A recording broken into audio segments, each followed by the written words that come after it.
नमस्ते। मैले आज एकपटक फेरि इन्डियाको चर्चा गर्छु किनभने भने पछिल्ला दिनहरुमा केही संगीन खालका घटनाहरू बाहिर आइरहेका छन् र इन्डियन परिवेश हेर्ने हो भने देशव्यापी रूपमा त्यहाँ आन्तरिक द्वन्द्व को विकास हुने अथवा चाहिँ इन्डिया बिस्तारै बिस्तारै हुन सक्छ आजका दिनलाई यो काल्पनिक जस्तो लाग्न सक्छ तर बिस्तारै बिस्तारै एउटा गृहयुद्धको एउटा चक्रव्यूहमा फस्ने हो कि भन्ने खालका लक्षणहरू देखा पर्न थालेका छन्। विशेष गरिकन पछिल्लो समय मणिपुरको घटनालाई लिएर जस्तो मणिपुरका कुकी आदिवासीहरू भनिएको छ कुकी आदिवासीहरूमाथि त्यहाँको बीजेपीको सरकारले मणिपुरको बीजेपीको सरकारले जो अत्याचार र बर्बरताको व्यवहार गर्दै आयो त्यसले चाहिँ डरलाग्दो हिंसा भयो मणिपुरमा हैन। 3 महिना अगाडिदेखि डरलाग्दो हिंसा सुरु भयो। झन्नै 150 भन्दा बढी मान्छेहरू त्यहाँ मरिसकेका छन् र त्यसमा थप अस्ति भर्खरै यो 2-4 दिन भित्रै चाहिँ एउटा घटना आयो। यद्यपि घटना पुरानो रहेछ। त्यहाँका 3 जना कुकी महिलाहरू आदिवासी महिलाहरूलाई त्यहाँ एउटा आपराधिक झुण्डले पुलिसहरूबाट खोसेर हैन पुलिसले पक्रेका 3 जना महिलाहरूलाई खोसेर त्यसमध्ये एकजना 21 वर्षकी किशोरी छिन्, एकजना 30-32 वर्षको महिला छिन् र एकजना 50 नाघेको महिला छिन्। तीनटैलाई खोसेर सर्वाङ्ग नाङ्गो बनाएर घुमाएर हैन सबै कपडा खोलेर घुमाएर अन्त्यमा बलात्कार गरिकन हत्या गरेको बडो चाहिँ तपाईको दर्दनाक चाहिँ एउटा घटना भर्खरै युट्युब चाहिँ तपाईको के रे भिडियो एउटा सार्वजनिक भयो इन्डियामा। यद्यपि मणिपुरमा सबै इन्टरनेटहरू बन्द गरिएका छन्, त्यहाँबाट धेरै सूचना आउँदैन। यो ढिलो किन आयो भन्छ भने सायद त्यहाँबाट इन्डियाको अर्को भूभागमा गएर त्यो चाहिँ तपाईको भिडियो चाहिँ ल्याउनको निम्ति समय लाग्यो होला। यो घटेको रहेछ मे 4 तारिखका दिन भनेपछि झन्नै 2.5 महिना भन्दा अगाडि घटेको घटना। अनि चाहिँ 4 मेका दिन घटना घट्यो। 18 मेका दिनमा यो घटनाका विरुद्धमा पुलिसमा उजुरी परेको रहेछ। तर न पुलिसले कुनै व्यक्तिलाई अहिलेसम्म गिरफ्तार गरेको थियो न यो कुरा बाहिर ल्याइएको थियो, दबाइएको थियो। यसलाई चाहिँ उजुरी पर्यो, उनीहरूले चाहिँ तपाईको घरमा चाहिँ फाइल राख्दै उजुरी राख्दै अगाडि बढाएनन्। अब यो अहिले भिडियो सार्वजनिक भएपछि त्यसले इन्डियाभरि सनसनी मचिएको छ र मोदीले चाहिँ एउटा नाटकीय र बडो नकली भाषामा आक्रोश पोखेर यस्तो घटना छेन्मे नहुने एउटा प्रष्टीकरण दिएका छन्। जबकि उनीहरूले नै 2.5 महिनासम्म यो घटना दबाएर राखे त एक हदसम्म स्वाभाविक होला। किन चाहिँ एउटा तनाव बढ्छ, हिंसा बढ्छ भनेर त्यस्ता चिजलाई कन्ट्रोल गर्नु त त्यति अस्वाभाविक होइन। तर परेको उजुरी छानबिनै नगर्ने हैन उनकै सरकारले त्यही बीजेपीको सरकारले हैन मणिपुरको सरकारले परेको उजुरी छानबिनै नगर्ने, कुनै व्यक्तिलाई गिरफ्तारी नै नगर्ने अनि अहिले भिडियो बाहिर आइसकेपछि गोहीका आँसु चुहाउने अत्यन्तै पाखण्डी प्रवृत्ति नरेन्द्र मोदीले प्रदर्शन इन्डियामा गरिरहेका छन् र यसले इन्डियाको राजनीतिलाई डरलाग्दो रूपमा ध्रुवीकरण गरिरहेको छ। र ध्रुवीकरण कहाँसम्म पुगेको छ भन्छ भने यद्यपि त्यो ध्रुवीकरण योभन्दा अलिकति अगाडि हो इन्डिया भर्सेस चाहिँ भारत भन्ने एउटा बहसमा गएको छ हैन। माने त्यस्ता मुद्दाहरूलाई पनि टच गर्न थाले। जस्तो बीजेपीको चाहिँ नि भारत जबकि भारत भन्ने कुनै देशै थिएन, इतिहासमा कहिले पनि थिएन। अहिले इन्डियामा पनि त्यो तर्क उठिरहेछ हैन। भारत भन्ने कुनै देशै थिएन, कसरी भारत हुन्छ? हाम्रो त इन्डिया हो हैन। जस्तो सिन्धु नदीसँग जोडेको नाम हो, हाम्रो इन्डिया हो भन्ने यस्तो खालको बहसमन पुगेको छ मणिपुर घटना। अब मणिपुर घटना भन्दा अलिकति अलग जाउँ। मैले इन्डियाको मात्रै इन्डिया के हुँदैछ र के हुन सक्ला अलिकति मैले त्यो एनालिसिस मात्रै गर्न खोजेको। अब मणिपुर घटना भन्दा बाहिर जाउँ। खालिस्तान स्वतन्त्र खालिस्तानको घटना एकदमै चर्कितो छ अहिले र पश्चिमाहरूले चर्काइरहेछन्। जस्तो यसको अड्डा चाहिँ तपाईको अब क्यानाडामा छ, सबभन्दा चर्को गतिविधि क्यानाडामा भइरहेको छ, त्यसपछि अस्ट्रेलिया अनि चाहिँ विरोधहरू अथवा चाहिँ आवाजहरू बेलायतमा पनि त्यस्तै उठिरहेका छन् र अमेरिकामा पनि यस्तै छन्। किन सिखहरू बढी यी 4 देशमा छन् हैन। सबभन्दा ठुलो संख्या क्यानाडा। यिनै 4 देशहरूमा सिखहरूको मुभमेन्ट अथवा खालिस्तानको मुभमेन्ट एकदमै उग्र हुँदै गएको छ र क्यानाडामा त हामीले समाचारमा हेर्यौं अलि पहिलेदेखि मुठभेडदेखि लिएर एक अर्का विरुद्ध प्रदर्शन पनि भइरहेका छन्। हैन। जस्तो इन्डियनहरूले सिखहरूका विरुद्धमा जुलुस गर्ने, सिखहरूले इन्डिया विरुद्ध जुलुस गर्ने, प्रदर्शन गर्ने सम्बन्धका घटनाहरू क्यानाडामा घटिरहेका छन्।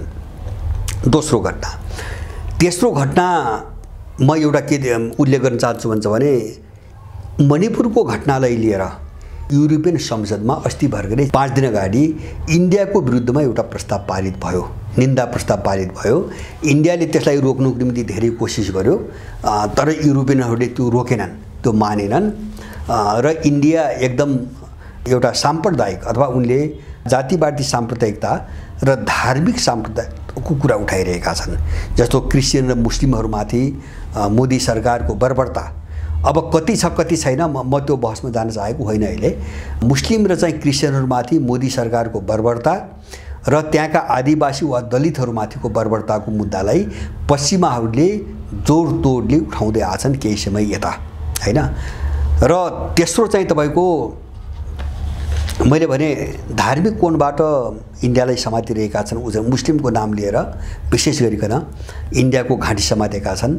यता चाहिँ जस्तो मणिपुर र चाहिँ खालिस्तानको कुरालाई लिएर एउटा स्वतन्त्र देश निर्माणको अभियानमा चाहिँ उनले प्रबन्ध गरिरहेका छन्। र त्यति मात्र हैन, मणिपुर घटनामा आगो लागिसकेपछि अमेरिकन राजदूतले मणिपुर घटना अथवा त्यो लडाईँ हिंसा रोक्नुको निम्ति हामी मध्यस्थता गर्छौं भनेर प्रस्तावै राखे इन्डिया स्थित राजदूतले। र त्यसको इन्डियन सरकारले बडो कठोरतापूर्वक खण्डन गर्यो। हाम्रो आन्तरिक मामिला हो, यहाँ कसैले मध्यस्थता गर्नु पर्दैन भन्ने पनि बोल्यो। तर उनले प्रस्ताव राखे। महत्त्वपूर्ण कुरा, उनीहरूले हामी मध्यस्थता गर्छौं भनेर, किन इन्डियन सरकार अक्षम छ, उनले भन्न खोजेको त्यो हो। इन्डियन सरकार अक्षम छ, यो साम्प्रदायिक भएको हुनाले यस्ता समस्या हल गर्न सक्दैन, यो हामी गर्छौं, उनले भन्न खोजेको त त्यो हो, मध्यस्थता हुन्छ भनेको, हैन। अब त्यो कुरो उठाउनु नै धेरै ठुलो कुरो थियो। अब मैले यिनी घटनाहरूलाई कहाँ जोड्न खोजेको भन्छ भने पश्चिमा दुनियाँले इन्डियाको घाँटी जबरजस्त रूपमा अठ्याउँदैछन्, हैन। पहिलो हामीले गम्भीरतापूर्वक बुझ्नुपर्ने पाटो यो हो। यद्यपि बाहिर जस्तो मैले पनि इन्डो पश्चिमा चाहिँ रणनीतिको बारम्बार चर्चा गर्छु र इन्डिया पश्चिमाहरूसँग मिलेको छ, आज पनि त्यही सत्य हो। तर त्यसको अर्थ के होइन भन्छ भने इन्डियाका विरुद्धमा पश्चिमाहरूको आफ्नो रणनीति छैन, अथवा इन्डिया र पश्चिमाहरूका बीचमा चाहिँ मुद्दाहरूमा चाहिँ विमति वा द्वन्द्व छैन भन्ने कुरा होइन, हैन। त्यसका आफ्ना आयाम हुन्छन्। जस्तो चीन विरोधी आयामको कुरा जब आउँछ, मुस्लिम विरोधी आयामको जब कुरा आउँछ, इन्डिया पश्चिमाहरूसँग एक ठाउँमा छ, हैन। तर उसका आफ्ना इन्ट्रेस्ट पनि छन् जो चाहिँ पश्चिमाहरूसँग मिल्दैनन्, त्यहाँ चाहिँ इन्डियन टक्राउँछ। तर यो पछिल्लो कालमा जो पश्चिमाहरूको दबाव बढ्दै गइरहेछ नि, यसको कारण के, म अलिकति यो बढी चर्चा गर्न खोजेँ। यसको कारण मैले के देख्छु, मैले दुईटा चाहिँ कारण देख्छु। यसको एउटा तात्कालिक कारण बिस्तारै मूलभूत कुरामा अब मुद्दा पनि चाहिँ फन्डामेन्टल आधारभूत मुद्दा र चाहिँ सामान्य मुद्दाको बिचमा हामीले फरक छुट्याउनु पर्छ। जस्तो मूलभूत मुद्दामा इन्डियालाई आफ्नो कित्तामा राख्ने र सिनो रसियन कित्ताको विरुद्धमा उभ्याउने एउटा पश्चिमाहरूको रणनीति देखिन्छ। त्यसमा उनी धेरै सफल भए। अस्ति मोदीको चाहिँ अमेरिका भ्रमणको बेला मैले पहिले पनि भनेको छु, उनीहरू कहाँ लगे भन्छ भने रुससँग तेलको कारोबार गरिरहेछ, त्यो व्यापारिक कुरा भयो, हैन। अथवा रुससँग चाहिँ लामो समयदेखि एउटा सैन्य क्षेत्रको प्रविधिमा चाहिँ इन्डिया निर्भर छ, त्यो घट्दै पनि गएको छ, त्यो पनि एउटा चाहिँ तपाईको व्यावहारिक पाटोको कुरा भयो, हैन। तेल किन्ने पनि व्यावहारिक पाटोको कुरा भयो। अथवा अरू चाहिँ तपाईको आयात निर्यात बढिरहेछ, यो पनि व्यापारिक पाटोको कुरा भयो। तर कुनै पनि देशलाई गाइड गर्ने चिज भनेको उसको चिन्तन हो, उसको चाहिँ सोच हो, विचार हो, नीति हो। अब यो चिजमा, यो मूल चिजमा इन्डिया पश्चिमाहरूसँगै छ। अस्ति अमेरिका गएको बेला बाइडेनसँग संयुक्त वक्तव्य जारी गर्दा मोदीले एउटा बुदामा चाहिँ हस्ताक्षर गरेका छन्, त्यहाँ पढ्नुहोस् तपाईहरु पनि। त्यसमा के भनेका छन् भने अमेरिका र India rule based world order, हैन, जुन मुद्दासँग नै हाम्रो मुख्य लडाईँ हो भनेर रुसले चीनले घोषणा गरेका छन्, त्यो मुद्दाको रक्षाको निम्ति अथवा त्यसलाई अगाडि बढाउनको निम्ति अमेरिका र चाहिँ इन्डिया एक ठाउँमा छन्, प्रतिबद्ध छन् भन्ने त्यहाँ भाषा छ, हैन। जस्तो यतातिरबाट उठेको थियो, किन रुल बेस्ड, रुल भनेको त्यो पश्चिमाहरूले, युरो अमेरिकनहरूले आफूले बनाएर जबरजस्ती दुनियाँमा लादेको चिज हो। उनको मूल्यको कुरा भयो हैन, उनका नैतिकता, उनका आचार विचार, उनका सोच, उनका मान्यताहरूका कुरा भयो। हामी त्यो पश्चिमाहरूको मूल्य किन मान्ने? अहिले रुस र चीनको त्यही हो कुरा, मूल लडाइँ नै त्यही हो। त्यसै कारणले चीन र रुसले के भनेका छन् भन्छ भने रुल बेस्ड वर्ल्ड अर्डर भनेका छन्, कानुनमा आधारित, त्यो पनि संयुक्त राष्ट्रसङ्घको कानुनमा। संयुक्त राष्ट्रसङ्घले अन्तर्राष्ट्रिय सम्बन्धलाई नियमन गर्न हैन, अन्तर्राष्ट्रिय सम्बन्ध र व्यवस्थालाई तपाईको नियमन गर्न, व्यवस्थित गर्नको निम्ति जे कानुन पारित गरेको छ वर्ल्ड अर्डर त्यसबाट मात्रै चल्छ हैन। पश्चिमाहरूको मूल्यबाट चल्दैन, उनको रुलबाट चल्दैन हैन, उनका इथिक्सबाट चल्दैन। त्यो दुई चारवटा ग्याङको रूपमा 5-6वटा देशले बनाएको हैन, तिनका मूल्य हामी किन मान्ने? अहिले रुस र चीनको लडाइँ नै रहेछ। तर त्यही मुद्दामा मोदीले हस्ताक्षर गरे। यसले के देखिन्छ भन्छ भने इन्डियन राज्य प्रणाली टोटली पश्चिमाहरूको कन्ट्रोलमा छ। यो यसमा हामी स्पष्ट हुनुपर्छ। किन भन्छ भने यो मूल चिज हो, जग हो, इन्डियन स्टेटको इन्डियन राज्यको जग हो यो हैन। ऊ कहाँबाट निर्देशित छ, कुन दिशामा अगाडि बढिरहेको छ, कुन सिद्धान्तबाट चल्छ भन्ने कुरा टुङ्गो लाउँछ। अरू व्यापारिक कुराहरू त आज यसँग बढी छ, भोलि त्यससँग बढी छ हैन। जस्तो चीनलाई सबैभन्दा ठुलो शत्रु भन्थ्यो हैन, अब सानो कारोबार थियो 2-3 दशक अगाडि, अहिले चाहिँ तपाईको दोस्रो ठुलो कारोबार चीनसँगै छ हैन। के अरे हैन, इन्डियाको कोणबाट हेर्दाखेरि त सबभन्दा ठुलो व्यापारिक कारोबार चीनसँग छ। चिनिया कोणबाट हेर्दाखेरि सबभन्दा ठुलो साझेदार युरोपियन युनियन हो हैन, त्यसपछि अमेरिका अनि इन्डिया। इन्डियन कोणबाट हेर्दाखेरि सबभन्दा ठुलो व्यापारिक साझेदार चीनै हो हैन। अब त्यो अवस्थामा त इन्डिया त पुगेको छ नि आज, तर हिजो थिएन अथवा भोलि पछि अर्को हुन सक्ला। त्यसकारणले गर्दाखेरि तपाईको आर्थिक चाहिँ मामिलाका मुद्दाहरू हैन उतार चढाव आइरहन्छ, तलमाथि भइरहन्छ। त्यो नाफा नोक्सान कस्तो ढङ्गले अगाडि बढिरहेछ भन्ने कुराले त्यसलाई तय गर्छ। तर मूल्य भन्ने कुरा, राज्य प्रणाली चलाउने सिद्धान्त भन्ने कुरा त्यो स्थायी कुरा हो, त्यो विचारको पाटो हो, त्यो थटको पाटो हो, त्यो फिलोसफीको पाटो हो। त्यसमा परिवर्तन हुँदैन हैन। राज्य कि त उथलपुथल हुनु पर्यो, आमूल परिवर्तन हुनु पर्यो, होइन भने त्यसले नै राज्यलाई गाइड गरिरहेको हुन्छ। त्यो मुद्दामा पश्चिमाहरूसँग, अमेरिकनसँग इन्डिया एक ठाउँमा छ हैन। अब एउटा यो पाटो मैले भन्छ जस्तो पश्चिमाहरूले इन्डियाको घाँटी किन पकड्न थाले, म यसमा जोड्छु अलिक भनेपछि त्यसको कारण मात्रै केलाउन खोजिरहेको छु। एउटा चाहिँ मूल्यको कोणबाट, थटको कोणबाट अथवा चाहिँ व्यवस्था प्रणालीको कोणबाट इन्डियालाई आफ्नो कित्तामा राखिरहेका छन्। रुसी र चिनियाहरूले जे मुद्दा उठाएछन् तिनको विरुद्धमा उभ्याउन सफल भइरहेछन्, एउटा पाटो। र आधारभूत रूपमा इन्डिया पश्चिमाहरूसँगै छ भन्ने कुरा यसले देखाउँछ, एउटा पाटो।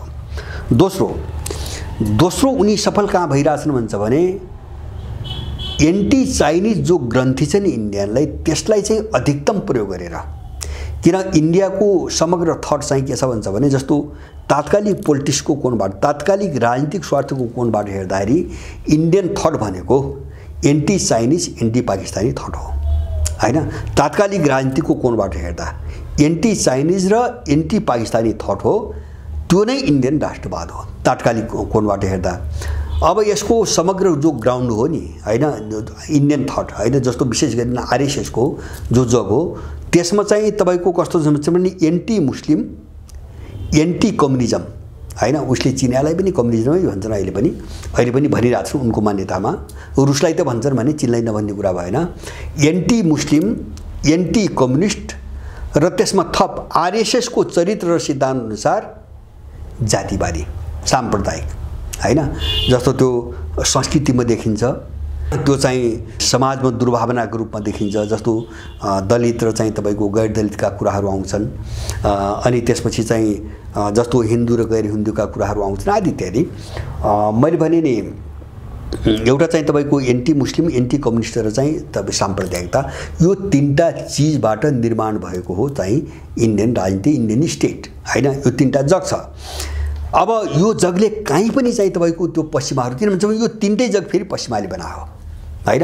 उनी त्यहाँबाट पनि निस्किन सकिरहेका छन्। जस्तो मैले पहिले पनि यहाँहरूलाई भनेको थिएँ 1925 मा आरएसएस को गठन ब्रिटिसहरूले गरिदिएका थिए हैन।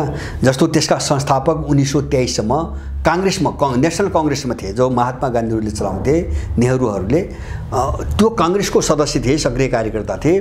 1923 मा त्यहाँबाट निकालेर 2 वर्ष प्रशिक्षित गरेर हैन त्यो हेडगेवारको चाहिँ तपाईको नेतृत्वमा 1925 मा आरएसएस गठन गरे ब्रिटिसहरूले र 2टा एजेन्डा थमाइदिए। अर्को त अटोमेटिकली जोड्यो, उनको चिन्तनले जोड्यो। जस्तो सांप्रदायिक मुद्दा त्यो आरएसएस को जन्मजात चाहिँ चिन्तनको मुद्दा हो। ब्रिटिसहरूले के गरे भन्छ भने कम्युनिजमको हौवा र मुस्लिमको हौवा खडा गरे। एन्टी कम्युनिजम र एन्टी मुस्लिम एजेन्डामा आरएसएस गठन गर्न सहयोग गरे, पर्दा पछाडि बसेर सहयोग गरे, उनले गठन गराए। अब यो 2टा मुद्दाका कारण के थियो भन्छ भने 1917 मा रुसमा समाजवादी क्रान्ति भएको थियो, अक्टोबर क्रान्ति भएको थियो। त्यसकारणले त्यसको प्रसार जसरी तीव्र रूपमा संसारभरि भइरहेको थियो र इन्डियामा पनि त्यसको प्रचार र प्रसार व्यापक रूपमा भइरहेको थियो। कम्युनिस्ट पार्टीको प्रभाव व्यापक रूपमा बढिरहेको थियो र त्यहाँ चाहिँ तपाईको अंग्रेजहरू डराए, कतै इन्डियामा कम्युनिस्ट रिभोल्युसन भइकन हामीलाई सिद्ध्याउनु कि भनेर डराए। त्यसकारणले इन्डियाको एउटा शक्तिलाई कम्युनिजमको विरुद्धमा खडा गर्ने एउटा रणनीति अन्तर्गत एउटा मुद्दा दिए एन्टी कम्युनिजम र 2 एन्टी मुस्लिम। त्यो एन्टी मुस्लिम कहाँ थियो भन्छ भने ब्रिटिसहरूको विरुद्धको लडाईँमा हिन्दू र मुस्लिमलाई जुट्न नदिने हैन। जस्तो अब विशाल जस्तो 20% जनसङ्ख्या, सायद मलाई लाग्छ त्यो बेला त अझ बढी हुँदो हो, 20% जनसङ्ख्या छ अहिले। त्यो 20-22% जनसङ्ख्या त सानो जनसङ्ख्या त होइन हैन। अहिले पनि चाहिँ इन्डियाको जनसङ्ख्याको आँकडा गर्ने हो भने झन्डै 30 लाख भन्दा माथि मुस्लिमहरूको, 30 करोड भन्दा माथि मुस्लिमकै जनसङ्ख्या देखिन्छ त्यो प्रतिशतका हिसाबले। त्यो विशाल शक्तिलाई त हिन्दू शक्तिसँग लडाई दिएर फुटाउ र शासनको रणनीतिमा प्रयोग गर्ने हिसाबले उनले आरएसएस गठन गरे। अब बीजेपी आरएसएस को पोलिटिकल विङ भन्छ हैन, स्वतन्त्र पार्टी होइन। सायद कसैले त्यस्तो बुझेको छ भने त्यो भ्रम हो। बीजेपी स्वतन्त्र पार्टी होइन, आरएसएस को राजनीतिक शाखा हो हैन। उसले धेरै शाखा बनाछ, त्यसमध्ये एउटा राजनीतिक शाखा बीजेपी हो। भनेपछि अब बीजेपी जुन चाहिँ धरातलमा जुन मूल्य मान्यतामा चाहिँ स्थापना भएको थियो त्यसमा न संशोधन गरेको छ न त्यसमा कुनै परिवर्तन गरेको छ। बीजेपी को आधारभूत सिद्धान्त त्यही हो भनेपछि आरएसएस को भएपछि बीजेपी को अटोमेटिकली त्यही हो। बीजेपीलाई त्यो चक्रव्यूहमा उनीहरूले चाहिँ फसाउँदै लगेका छन् अहिले हैन। किन फसाउँदै मात्रै भन्दैन मैले, उनीहरू फस्न पनि पर्यो, अनिवार्य पर्यो। किन पर्यो भन्छ भने उनको सैद्धान्तिक आधार त्यही हो, उनको थर्डै त्यही हो र त्यसमा सुधारै उनले जब गरेका छैनन् भने पनि आरएसएस र बीजेपी चल्ने बाटो पनि त्यही हो। र अब पश्चिमाहरूलाई अहिले त्यसमा चलाउन सजिलो भएको छ, किन त्यसको जगै बनावटी साम्प्रदायिक छ, द्वैषी छ, दुराग्रही छ र त्यसलाई प्रयोग गर्न उनलाई सजिलो छ। अब त्यसकारणले त्यो कोणबाट के भन्छ भने मैले जोडेको एउटा चाहिँ तपाईको आधारभूत मूल्यको कोणबाट यिनीलाई आफ्नो किताबमा राखे, जस्तो रुल बेस्ड वर्ल्ड अर्डर भनेर सही गराए मोदीलाई। दोस्रो मैले भन्न खोजेको एन्टी चाइनिज जो उनको ग्रन्थि हो नि त्यसलाई प्रयोग गरेर उनले रुससँग दूरी बढाउने रणनीतिमा सफलता पाउँदै गएका छन् हैन। किन सिधै रुससँग बढाउन चाहेर इन्डियाले सक्दैन हैन, रुससँगै दूरी बढाउने भन्दाखेरि इन्डियाले सक्दैन हैन। त्यसकारणले चीनसँग दूरी बढाउने र त्यसको प्रभाव रुसमाथि प्रयोग गर्ने रणनीतिमा उनीहरू गइरहेछन् अहिले। अब त्यो कहाँ देखिन्छ केही घटनाहरूमा म हेर्छु, सायद इन्डियनहरूलाई त रुसीहरूले पनि राम्ररी अध्ययन गरेका छन्। जस्तो तपाईको 2-3 वर्ष अगाडिका सम्झौता हेर्यौँ, जस्तो बेका सम्झौता, अमेरिकासँग धेरै सुरक्षा सम्झौता गरेको छ इन्डियाले यो पछिल्लो कालमा, धेरै गरेको छ। सबैभन्दा पछिल्लो बेका सम्झौता हो र त्योभन्दा पछिल्लो अस्ति मोदीको अमेरिका भ्रमणको बेला हो। त्यसमा चाहिँ अमेरिकनहरू एउटा ठुलै सफलता कहाँ पाए भन्छ भने मेन्टेनेन्सको नाममा अथवा त मर्मत सम्भार अथवा चाहिँ त्यस्तै केही कामको नाममा इन्डियन भूमिमा अमेरिकन युद्धक विमानहरू ल्यान्डिङ गर्न सक्ने एउटा सहमति उनको भएको छ। अब त्यो अमेरिकाको निम्ति ठुलो सफलता हो। किन भन्छ भने अफगानिस्तानबाट भागेपछि अमेरिकाले धेरै ठाउँ खोज्यो, जस्तो उसले ठुलो जोड लगायो पाकिस्तानमा। पाकिस्तानको इमरान खानले अमेरिकालाई के भनिदिए भन्छ भने हाम्रो भूमिमा तिम्रा युद्ध विमान ल्यान्डिङ गर्ने होइन, त्यसको निम्ति हामीले हाम्रो आकाश पनि प्रयोग गर्न दिँदैनौँ, तिमीलाई माथि उड्न पनि दिँदैनौँ भन्ने जवाब दिएका थिए। त्यही घटना नै उनको सत्ताकुको कारण बन्यो, पछाडि सत्ताकुको कारण बन्यो। अहिले त्यो जो अभाव खट्किरहेको छ नि, विशेष गरिकन दक्षिणी एसिया र मध्य एसियालाई लक्षित गरिकन अमेरिकाले काहीँ पनि टेक्ने ठाउँ पाइरहेको थिएन हैन। जस्तो पूर्वी एसियामा त उसले केही ठाउँ बनाएको छ, जस्तो दक्षिण कोरिया, फिलिपिन्स अथवा चाहिँ जापान, अस्ट्रेलिया आदि इत्यादि देशहरू। तर चाहिँ यो दक्षिण र चाहिँ तपाईँको पश्चिम एसियामा उसले चाहिँ ठाउँ पाइरहेको थिएन। अब त्यो अलिकति जग बनाउनु खोजी इन्डियामा हैन। दोस्रो यहाँ तान्यो, उसको आफ्नो मिलिटरी पर्पजमा उद्देश्यमा चाहिँ त्यो तपाईँको तान्यो। अब इन्डियनहरूको यो गतिविधि मात्र हैन, एउटा त इन्डियन राज्यको स्ट्रक्चर के हो, उसको मेकानिजम के हो, उसको गाइडलाइन के हो, उसको थट के हो, यसबारे त दुनियाँको कुनै देश पनि अनभिज्ञ त छैन जोसँग इन्डियाको सम्बन्ध छ। जस्तो रुसियाहरू पनि जानकार छन्, अनि चाहिँ तपाईँको के अरे चिनियाहरू पनि जानकार छन्। अनि यो पश्चिमाहरूको जो लसपछि युक्रेन द्वन्द्वपछि इन्डियनले के ट्रिक खेल्न थाल्यो भन्छ भने, रुस रिसाउला भनेर अमेरिकासँग सिधै साझेदारी बढाउन यिनले सकेनन्, चाहेनन्। तर घुमाउरो ढङ्गले अमेरिकासँग चाहिँ नजिकै राख्नको निम्ति उनले चाहिँ तपाईँको युरोपियनहरूसँग एउटा एलायन्स, एउटा अर्को सेन्टर बनाउन खोजे हैन। जस्तो युक्रेन द्वन्द्व भइसकेपछि फ्रान्ससँग सबभन्दा बढी सम्बन्ध बढेको छ। जस्तो अस्ति गएर पनि यता चाहिँ इन्डियन मुद्रा त्यहाँ प्रयोग गर्न सकिने एउटा सम्झौता गरेको छ इन्डियाले म्याक्रोनसँग। त्यो मात्र हैन, चाहिँ जस्तो पनडुब्बीहरूदेखि लिएर युद्धक विमानहरू जस्तो राफाल पनि किन्यो केही वर्ष अगाडि, जहाजहरू किन्यो। अब अहिले पनि ठुलो मात्रामा फ्रान्सबाट किन्ने तयारीमा छ। अब देख्दाखेरि अमेरिका नदेखाउने, रुस चिडिन्छ, फ्रान्सबाट किन्ने, भोलि वा जर्मनसँग त्यस्तो हो भने जर्मनीबाट किन्ने, घुमाइ फिराइकन पश्चिमी कित्तासँगै सुरक्षा सम्बन्ध बलियो बनाउने, रुससँगको निर्भरता घटाउने। अब मैले एउटा चाहिँ समाचार पढेको थिएँ 2 हप्ता अगाडि, अहिलेसम्म के भनिन्थ्यो भन्छ भने रुससँग जो प्राविधिक चाहिँ निर्भरता छ, विशेष गरेर सुरक्षा चाहिँ क्षेत्रको प्रविधि, त्योको निर्भरता जस्तो 60बाट घटेर 45मा झरिसकेको छ इन्डियाको छ भन्ने चाहिँ समाचार आएका छन्।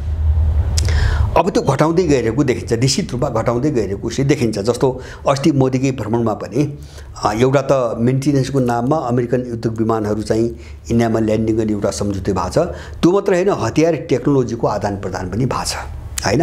र अमेरिकाले आफूसँग भएका जति पनि टेक्नोलोजी हुन, हतियार टेक्नोलोजी, त्यसको 80% हिस्सा केही राखेर, केही चाहिँ गोप्य रूपमा आफैसँगै राखेर 80% टेक्नोलोजी चाहिँ इन्डियालाई उपलब्ध गराउने भन्ने खालको एउटा चाहिँ कुरो पनि गरे। त्यहाँ छलफल पनि भयो, सायद सहमति पनि भयो होला। अनि अब यो ढङ्गले इन्डिया अगाडि बढिरहेको, युरोपसँग एउटा एलायन्स बनाउने, एउटा सेन्टर युरोपको नाममा चाहिँ खडा गर्ने हिसाबले गइरहेछ। यो सबै चिज बुझेर होला। जस्तो रुसले पनि त्यही ढङ्गले पाइला चाल्दै गएको छ। जस्तो इन्डिया एउटा चाहिँ दोहोरो भूमिकामा छ, उनले त बुझिरहेछन्, नबुझ्ने कुरो त होइन, दोहोरो भूमिकामा छ।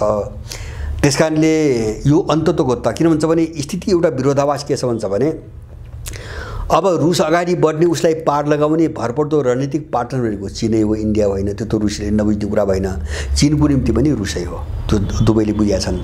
त्यसकारणले अरू कुनै पनि देशसँगको सम्बन्धको नाममा वा स्वार्थको नाममा त्यो रणनीतिक सम्बन्धलाई उनीहरू बिगार्ने वा भत्काउने उनले कल्पनै गर्न सक्दैनन्। यसको मतलब हो चीन र रुस हैन अब चाहिँ अलग्गिने, अब उनको चाहिँ सम्बन्ध खुकुलो हुने कुनै पनि सम्भावना छैन। सम्भव यो रुसले पनि बुझेको छ, इन्डियाले पनि बुझेको छ। अब दुवैले बुझ्या हुनाले जस्तो इन्डिया अन्ततोगत्वा रुसको निम्ति पनि भरपर्दो छैन, रुसले पनि त्यही रणनीतिमा काम गरिरहेछ। अब चीनबाट रुस छुट्टिन सक्ने परिस्थिति भएको हुनाले अब रुससँगको निकटता हाम्रो निम्ति पनि प्रतिपादक हुन्छ, अथवा हामी सधैँभरि चीनको अगाडि एउटा छायामा परिराख्छौँ, त्यो इन्डियाले पनि बुझेको छ। त्यसकारणले ढिलो चाँडो हामी पश्चिमासँग चाहिँ तपाईँको कित्तामा उभिनै पर्छ, त्यो इन्डियाले पनि बुझेको छ हैन। किन चीन विरोधी कुण्ठाको कारणले, अरू केही पनि होइन हैन। किन उसलाई रिस छ, द्वेष छ, चीनलाई कमजोर बनाएर म कसरी सुपर पावर भएको दिन ल्याउने हैन। अब एसियाको चाहिँ दादा भने त इन्डिया हो, मेरो चाहिँ चुरीफुरी विश्वभरि कसरी बढ्ने हैन, उसले त्यति सपना देखि बसिरहेको छ, अरू केही पनि छैन। अब यो हेरिकन जस्तो रुसले 2टा कदम चाल्यो, मैले अलिकति चाहिँ यो कति गम्भीर ढङ्गले यो चाहिँ इन्डिया कसरी फसिरहेछ। एउटा के भयो भन्छ भने, यो रुस र पाकिस्तानको बिचमा एउटा चाहिँ नर्थ साउथ करिडोर भन्छ, त्यो भित्र प्राकृतिक ग्यास र तेलको चाहिँ एउटा पाइपलाइन बिछ्याउने भन्ने एउटा सम्झौता धेरै पहिले थियो, त्यो कायममा जान सकेको थिएन। केही महिना अगाडि 2-3 महिना अगाडि दुई देशले त्यसलाई अगाडि बढाउने कुरा मात्रै गरेनन्, एउटा सहमति पत्र गरेनन् कि गर्ने शुद्धिकरण गर्ने प्लान्टहरू रुसले स्थापना गर्ने सम्झौता पनि भयो हैन। भने यसको अर्थ के हो भन्छ भने इन्डियामा जति तेल आपूर्ति भइरहेछ रुसबाट त्यो कटौती हुन दिन त्यो तेल कहाँ सप्लाई गर्ने भन्ने विकल्प रुसले खोज्दै गइरहेछ, खोजिसकेको छ। पाकिस्तान एउटा ठुलो विकल्प हो, किन त्यो इन्डियाप्रतिको अविश्वास हो, हामीले त्यसरी बुझ्नु पर्यो हैन। किन भन्छ भने इन्डियालाई शङ्काको नजरले नहेरेको भए इन्डिया र पाकिस्तानको बिचमा यत्रो दुश्मनी छ, पाकिस्तानसँग त्यस्तो सम्झौता गर्दा इन्डिया त चिडिन्छ, त्यो त रुसले बुझ्ने कुरा भयो। तर चिडिन्छ भन्दै पनि रुसले सम्झौता गरेको छ। यसको अर्थ के हो भन्छ भने इन्डियनहरूप्रति रुसीहरू विश्वस्त छैनन् हैन। यो त प्रष्ट सन्देश उसले दिइसक्यो। अब त्यो प्लान्ट बनाउने र तेलको ठुलो मात्रा चाहिँ पाकिस्तानले आयात गर्ने भन्ने एउटा सम्झौता भयो हैन। एउटा दोस्रो कहाँबाट बुझिन्छ भन्छ भने रुसले जो ग्यास र तेल चाहिँ निर्यात गरिरहेको छ नि, भारूमा उसले डलर त लिन नै, भारू पैसा केही समय लियो अलिकति, त्यसपछि उसले लिन इन्कार गरिदियो। किन यो अब हामी डुब्छौँ, किन भन्छ भने तिम्रो भारू अन्त कसैले किन्दैन, नकिनिसकेपछि हामी त जामु थियो, तिमीसँग त्यत्रो ठुलो व्यापार छैन, त्यसैले हामीलाई भुक्तानी चाहिँ युवानमा देऊ, होइन भने हामी सप्लाई गर्न सक्दैनौँ भनेर रोकिदिइसकेपछि इन्डियनहरू त्यो नाफाको लोभले युआनमा भुक्तान गर्न बाध्य भइरहेका छन्। यति निर्लज्ज छन् इन्डियनहरू हैन। त्यही चीन विरोधी ग्रन्थले उनलाई अमेरिकन किताबमा पनि बसाइरहेछ, तर पैसाको निम्ति उनीहरू युआनमा भुक्तान गर्न पनि तयार छन्, किन रुसबाट आधा सस्तो मूल्यमा उनले चाहिँ तेल र ग्यास ल्याइरहेछन् भने यो एउटा विरोधाभासमा चाहिँ तपाईँको इन्डियनहरू फस्दै गएको छ न। अब इन्डियनको रणनीति मैले के देख्छु हुन्छ भने इन्डियनको आँखामा उसले सबैलाई प्रयोग गरिरहेछ, उसले त्यही ठानेको छ, मैले अमेरिकालाई पनि प्रयोग गरेको छु, रुसलाई पनि प्रयोग गरेको छु। अर्कोतिर अर्को सत्य के हो भन्छ भने रुस र अमेरिकाले पनि यसलाई प्रयोग नै गरिरहेका छन्, त्यसमा पनि उनी क्लियर छन् हैन। त्यसकारणले इन्डिया त के भन्छ भने भुइँ भाँडोको न पश्चिमी किता न चाहिँ तपाईँको रुसी चिनी किता, इन्डिया न यता न उताको अवस्थाबाट गुज्रिरहेछ हैन। सम्बन्धको हिसाबले मैले भने विचार र चाहिँ मानसिकताको कोणबाट पश्चिमाहरू कितामै छ इन्डिया, त्यो भोलि पनि रहन्छ। त्यो एउटै कारणले, अरू पनि होइन, त्यसलाई प्रमाणित गर्ने जस्टिफाई गर्ने कुनै पनि कारण छैन। एउटै कारण हो चीन विरोधी मनोग्रन्थि बस। किन चीनको शत्रु त अमेरिका हो, त्यसपछि युरोप हो, रुस त होइन। त्यसकारणले गर्दाखेरि त्यो ग्रन्थीको कारणले उनी त्यही नै बस्छन् भोलि पनि। त्यो ग्रन्थि उनीबाट किन उनी दास हुन् हैन। कमजोरको निम्ति मालिक र आफूभन्दा बलियोको निम्ति दास हो। इन्डियन भनेको कालो अङ्ग्रेज हो हैन। अङ्ग्रेजको जो मेन्टालिटी हो त्योभन्दा बाहिर इन्डियन आइसकेको छैन। अनि इन्डियनको सत्ता पक्ष भनौँ, सत्ता राजनीति, सत्ता विरुद्ध भन्छु मैले हैन। केही बौद्धिक त छन्, बाहिर मान्छे नभएका होइनन्, तर सत्ताको वरिपरि छैन। सत्ता थट भनेको गुलामीको थट हो। त्यो भनेको के हुन्छ भने बलियोको अगाडि चाहिँ आफै गुलाम बन्ने, आफूभन्दा कमजोरलाई गुलाम बनाउने, जस्तो अखण्ड भारत भन्छ नि उनीहरू, त्यही उनको गुलाम मानसिकताबाट आइरहेको कुरा हो।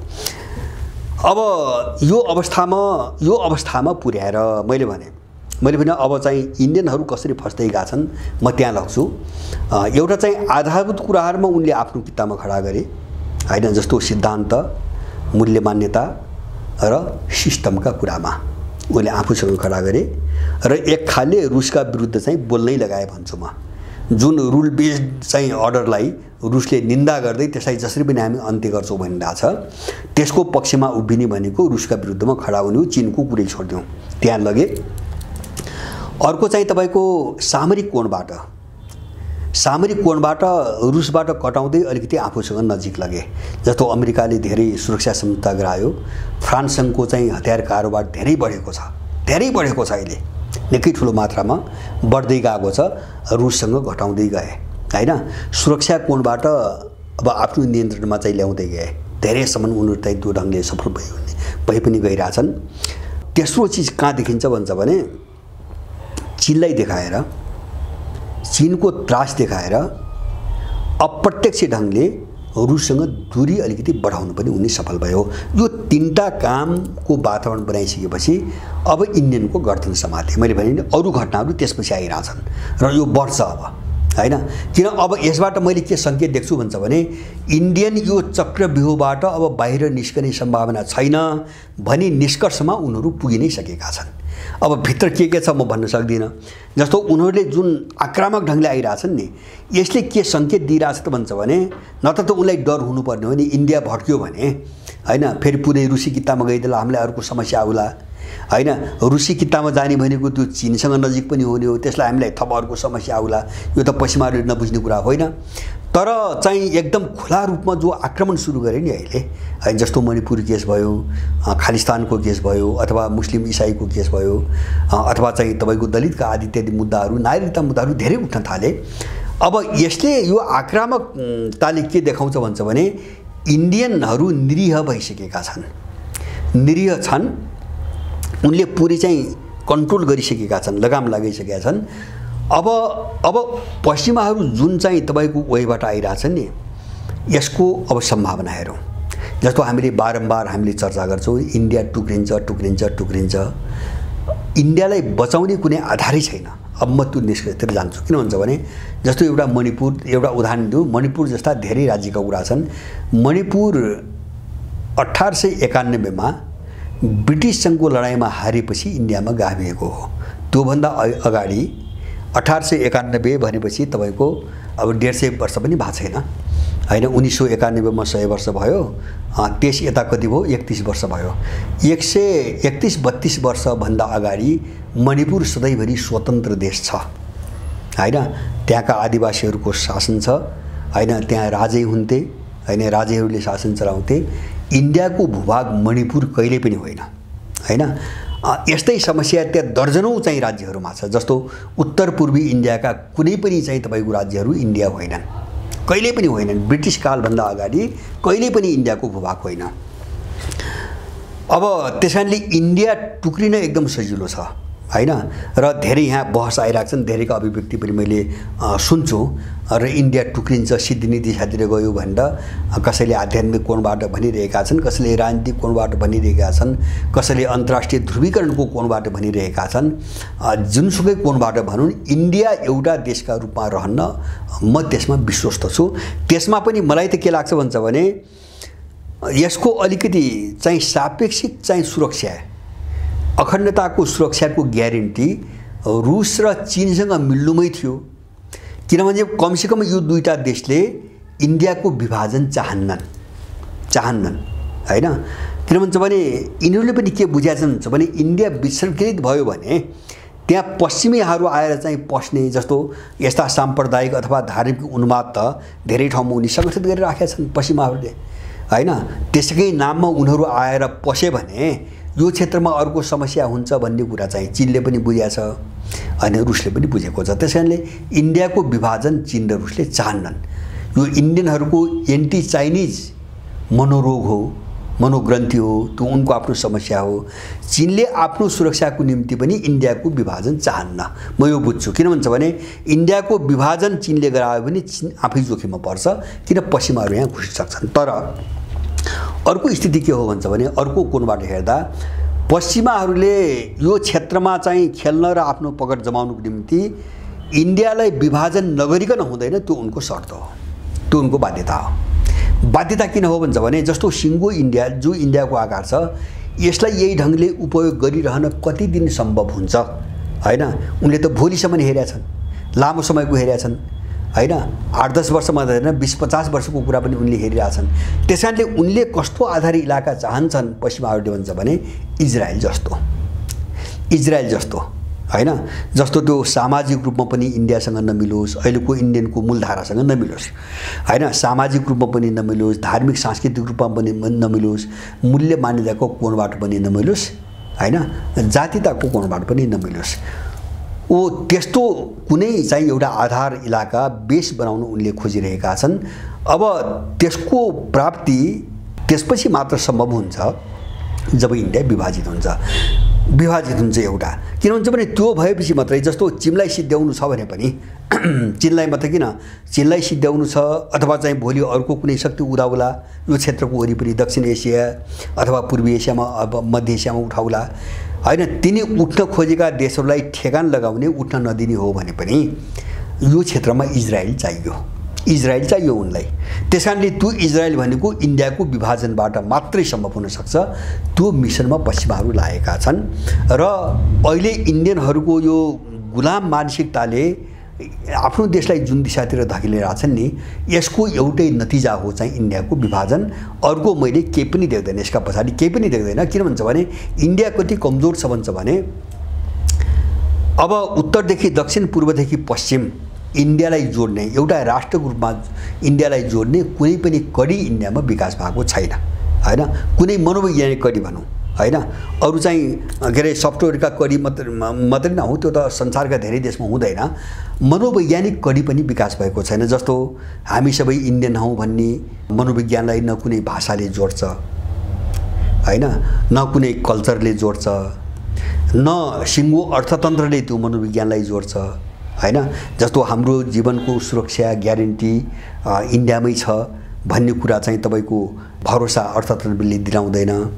अब राजनीति यस्तो छ पुरै साम्प्रदायिक, त्यो राजनीतिले पनि त्यो भरोसा दिलाउँदैन, भाषाले पनि दिलाउँदैन, कल्चरले पनि दिलाउँदैन, धार्मिक संस्कृति पनि दिलाउँदैन। माने एउटा भन्छौँ नि, हेर्दाखेरि निकै सबल र बलियो जस्तो देखिने होइन, तर भित्र कम्पोजिसन केही पनि नभएको, त्यस्तो खालको कम्पोजिसन केही पनि नभएको एउटा देशको रूपमा इन्डिया छ। र इन्डियालाई टेकाएको उसको मिलिटरी शक्तिले मात्रै हो, मैले बुझेको त्यति, मिलिटरी शक्तिले हो। त्यो पनि अमेरिकाले के अरे 70 को दशकमै सिधाइदिनु लाग्थ्यो। जस्तो पाकिस्तानको जो विभाजन गर्यो इन्डियाले, त्योभन्दा अगाडि अगस्तमा रुससँग चाहिँ शान्ति तथा मैत्री सन्धि 20 गते सन्धि गरेर रुस इन्डियालाई बचाउन नआएको भए, हिन्द महासागरमा रुसी सेना नउत्रिएको भए अमेरिकन सेना त तपाईँको इन्डियालाई सिध्याइदिने। इन्डिया पाकिस्तानको विभाजन गर्ने खेलमा थियो, पाकिस्तान अमेरिकाको कठपुतली, बङ्गालको खाडीमा अमेरिकन सेना युद्धपोतहरू आइसकेका थिए होइन। त्यही रुस सोभियतसँग आएपछि डरले उनीहरू फर्के, त्यो चाहिँ जोगाइदिएकै सोभियत सङ्घले हो, नत्र इन्डिया उही बेला सकिसकेको थियो। उही बेला फेरि विभाजित हुने स्थिति इन्डियाको आइसकेको थियो र त्यो जोखिम अहिले पनि टरेको छैन र त्यसमा कुनै सुधार पनि भएको छैन, बरु चर्किँदैछ। मैले अघि मणिपुरको घटना भने नि, यति समयपछि आएर यस्तो जमानामा होइन, 2.5 महिना अगाडि होइन, निरपराध र निर्दोष महिलाहरूलाई नाङ्गै सर्वाङ्ग नाङ्गै घुमाएर बलात्कार गरेर मार्ने अपराधीहरूलाई 2.5 महिनापछि पनि त्यसले न गिरफ्तार गरेको छ, न त्यो परेको मुद्दा छानबिनको प्रक्रिया सुरु भएको छ होइन। त्यसको एउटै कारण के हुन्छ भने तिनी कुकी आदिवासी थिए होइन, या त हिन्दू पनि नहोलान् तिनीहरू होइन। किन मणिपुर त के हुन्छ भने झनै झनै अब्सोल्युटली चाहिँ क्रिस्चियनिटी भएको चाहिँ तपाईँको क्षेत्र हो त्यो मणिपुर भने। अब त्यसमा पनि अब तिनी महिलाहरू कोन मलाई थाहा छैन, तर चाहिँ त्यो मोदीको त्यहाँको जो सरकार छ त्यसको निम्ति अनुकूल भएनन् अथवा उनको विरोधी थिए। त्यस कारणले अब बलात्कार गरे पनि चाहिँ तपाईँको न्याय नहुने भनेपछि जब सत्ता चलाउने पार्टी र त्यो सत्ता नै यस्तो आपराधिक बाटोमा हिँडिरहेछ, आफ्नै कुकर्मले देशभरि साम्प्रदायिकता र आन्तरिक चाहिँ युद्धको खतरा चाहिँ बढाइरहेछ भनेपछि त्यो देश टेक्छ कसरी? अब कसरी टेक्छ? पश्चिमाहरूले यही पक्रिरहेछ। यिनको साम्प्रदायिक उन्माद, आरएसएस बीजेपीको साम्प्रदायिकताको उन्माद, anti Chinese, anti Pakistani, anti Muslim ग्रन्थि अनि उनको खोक्रो महत्त्वाकांक्षा। जस्तो अहिले म पछिल्लो कालमा देख्छु इन्डियनहरूको कस्तो हुन्छ भने यदि कति छोटा, कति दरिद्र र कति तत्काल चाहिँ प्रतिक्रिया दिने, तत्कालका सानातिना घटनामा प्रतिक्रिया दिने एउटा दीर्घकालीन सोच नभएका मान्छे हुन् भन्ने कुरा त कहाँ देखिन्छ भन्छ भने अस्ति भर्खरै त्यो मैले भने नि एन्टी चाइनिज ग्रन्थि छ नि, मैले भने एन्टी चिना ग्रन्थि छ नि, अस्ति साङ्घाई कोअपरेसन अर्गनाइजेसनको जो आफै अध्यक्षता गरिरहेको थियो अहिलेको बैठकमा दिल्लीमा भएको, त्यो चाहिँ तपाईँको अमेरिकनको दबावमा प्रत्यक्ष उपस्थित हुन दिएन। अमेरिकन मिडियाले के लेखे भन्छ भने त्यहाँ चाहिँ पाकिस्तान पनि आउने भयो, अब काश्मीरको मुद्दा उठाउला, मुस्लिमका मुद्दा उठाउला आफ्नै भूमिमा आएर। र दोस्रो चाहिँ त्योभन्दा ठुलो समस्या के भयो भन्छ भने इरान त्यसको पूर्ण सदस्य बन्दै थियो, जो अमेरिकाको सबैभन्दा ठुलो दुश्मन हो मध्यपूर्वको, उसको उपस्थिति हुने भयो। त्यसबाट अमेरिका बिच्कने भयो। अब हैन, अमेरिका बिच्कने भयो, अमेरिकालाई असर पर्ने भयो हैन। किन इन्डियन भूमिमा चाहिँ तपाईको गएर एसियोको सदस्यता ग्रहण गर्ने भनेपछि इन्डिया र अमेरिकाको सम्बन्धमा त एउटा चाहिँ च्यालेन्ज जस्तो हो त्यो त हैन, एउटा नैतिक चाहिँ अब त सांगीतिक चुनौती जस्तो हो। अब त्यसपछि उनीहरूको दबाब र भयले चाहिँ तपाईको भर्चुअल समिट गरायो, भर्चुअल बैठक गरायो। त्यो बैठकमा पहिले नै तय भएको इन्डियन एक्सपर्टहरू समेत संलग्न भएर साङ्घाई कोअपरेसन अर्गनाइजेसनका सबै देशका एक्सपर्ट विज्ञहरू तयार पारेर बनाएको विकास सम्बन्धी एउटा प्रस्ताव थियो, जसलाई डेभलपमेन्ट स्ट्र्याटेजी 2030 भनेको थियो। विकास सम्बन्धी रणनीति 2030 लाई लक्षित गरिकन के चाहिँ काम गर्ने भन्ने थियो। त्यसमा इन्डियाले हस्ताक्षर गरेन हैन। अब किन गरेन भन्छ भने उनले तर्क के गरे भन्छ भने अब राज्यले त भने त्यहाँ भनेछ यसमा चाहिँ चिनिया भाषा लवजको छनक आयो रे हैन, उनको तर्क हैन। मुद्दा के छन् त्यो होइन, त्यहाँ विषयवस्तु के छन्, त्यो केही पनि। त्यहाँ स्पेसका कार्यक्रम छन्, त्यहाँ सडकका कार्यक्रम छन्, त्यहाँ रेलका कार्यक्रम छन्, त्यहाँ इनर्जीका कार्यक्रम छन्, त्यहाँ व्यापार बढाउने कुराहरू छन्, त्यहाँ एक आपसमा धेरै मुद्दामा कोअपरेसन गर्ने कुराहरू छन्। तर त्यहाँ चाहिँ चीन गनायो भन्ने चिनिया गन्धा आयो, भाषा टर्ममा भन्ने शब्द छ हैन। त्यो लेखाइको टर्मिनोलोजी टर्ममा चाहिँ चिनिया चाहिँ गन्धा आगो हुनाले सही नगर्ने भनेर गरेनन् हैन। अब त्यो चिनिया गन्ध कहाँ आयो त्यो कुरो उनले भन्दा पनि भनेनन्। किन भन्छ भने न त्यहाँ चीन भन्ने लेखा छ न केही छ। मेरो आफ्नो अनुमान मैले यहाँहरूलाई पहिले पनि भनेको थिएँ, त्यहाँ एउटा शब्ददेखि नि तर्से। त्यहाँ के भनेको छ भन्छ भने सडक र हैन, जस्तो एसियोसँग जोडिएका देशहरूका बीचमा रहेका सडक र चाहिँ रेल लाइन जो छन् नि त्यसको आधुनिकीकरण गर्ने र त्यसको स्तर उठाउने भन्ने बित्तिकै इन्डियनको दिमागमा बीआरआई आयो। किन बीआरआई सञ्जाल भने त सडक र रेलकै सञ्जाल हो हैन। उसले त्यहाँ चिनिया गन्ध देख्यो भनेपछि अब चीनको रिसले ऊ सडक पनि बनाउनुहुन्न र रेल पनि विस्तार गर्नुहुन्न भन्ने ठाउँमा पुगेको छ भने इन्डियन चिन्तन त्यो हो हैन। त्यसबाट त इन्डियनलाई इन्डियनलाई पनि फाइदा हुन्थ्यो। उसले के बुझ्यो भने यसो गर्ने बित्तिकै बीआरआई भने मेरो ढोकैसम्म आइजान्छ अनि मेरो देशमै पसिजान्छ हैन। यो त बीआरआईकै कुरा हो, सडक बढाउने भने पनि त्यही हो, रेलको विस्तार गर्ने भने पनि त्यही हो। त्यो अवस्थामा इन्डियनहरू छन्, उनको स्तरको कुरा गरेँ मैले, स्तरको। र अर्को चाहिँ तपाईको उनको दरिद्रता कहाँ देखिन्छ अहिले भन्छ भने पछिल्लो कालमा यो आउँदो महिना अगस्तको महिनामा ब्रिक्सको बैठक बस्दैछ र ब्रिक्स समूहले आफ्नो समूहको एउटा मुद्रा साझा मुद्रा जारी गर्ने भन्ने छलफल भइरहेको छ। त्यो जारी हुन पनि सक्छ। ब्रिक्सको तर्फबाट कुनै मुद्रा जारी भयो भने त्यो युआन हुन्छ भन्ने कुरामा कसैलाई शङ्का छैन हैन। किन भन्छ भने त्यो त अब नयाँ मुद्रा काल्पनिक चाहिँ नाम राखेर अनि त्यो मुद्रा चाहिँ तपाईको छापेर त्यो अन्तर्राष्ट्रिय मार्केटमा जारी त होइन हैन। त्यसको त बजार बसाइसक्या हुनु पर्यो।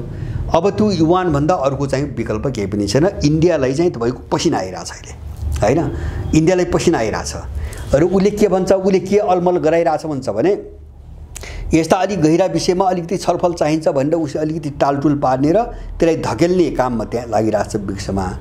जस्तो एसियोको विकास प्रस्ताव त अस्वीकार गर्यो, बाँकी देशले एकमतले अगाडि बढाउने भने त्यसले अस्वीकार गर्यो। अब मुद्रालाई पनि आलटाल गर्दै ऊ कहाँ लागेछ भन्छ भने अहिले आफ्नो वर्चस्व मात्रै हैन भोलि विकल्प। उसको मानसिकता के छ भन्छ भने म एक न एक दिन एसियो र ब्रिक्सबाट म निस्किनै पर्छ, मेरो उपाय छैन भनेर निष्कर्षमा इन्डियनहरू पुगि नै सकेका छन् हैन। किन यसमा चिनिया दबदबा छ, उनी त्यति देख्छ हैन।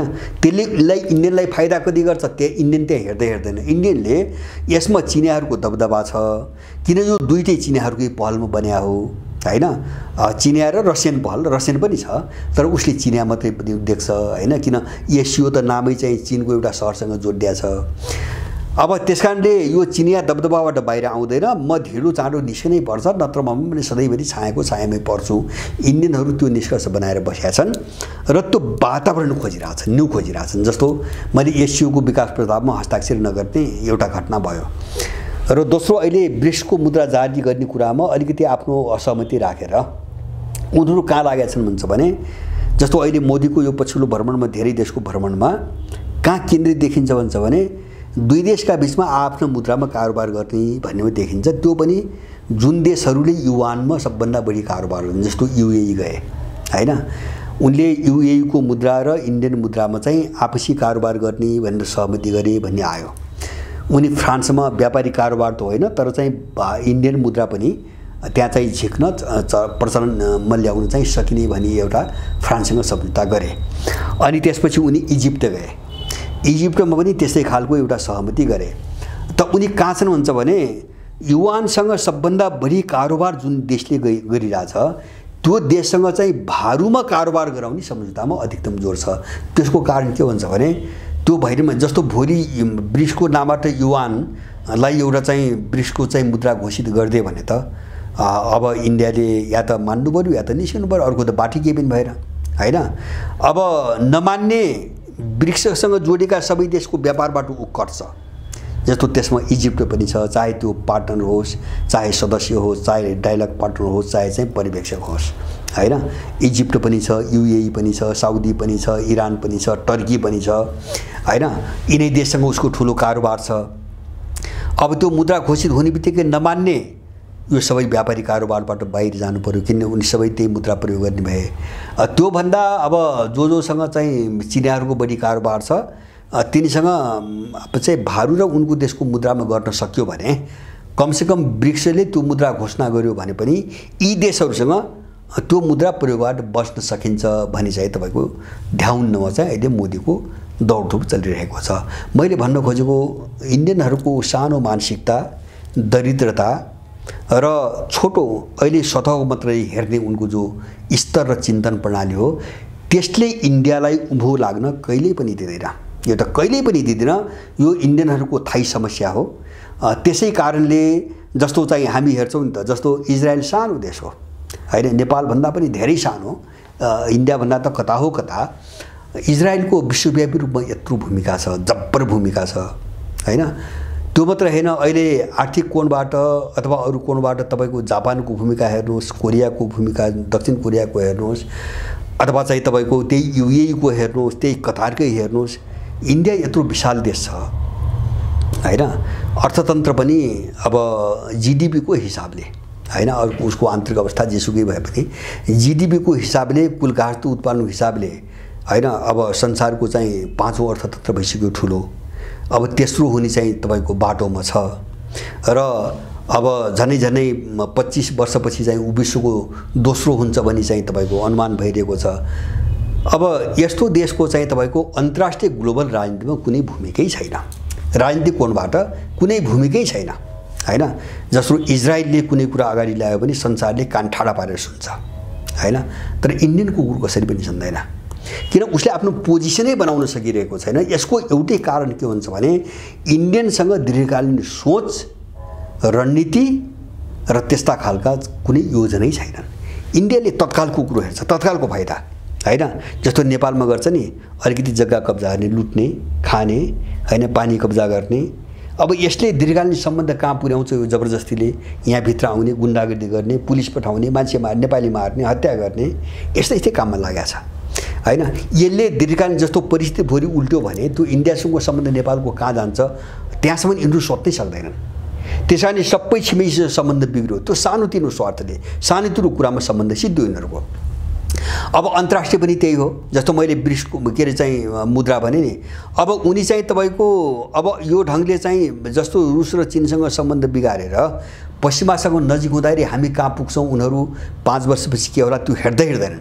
उनी अहिले मात्रै के हेरिरहन्छ भने साउथ चाइना अर्गनाइजेसनको विकास प्रस्तावमा चिनिया भाषाको टर्मिनोलोजीको गन्ध आयो हैन, भाषा चाहिँ होइन त्यसको गन्ध आयो हैन।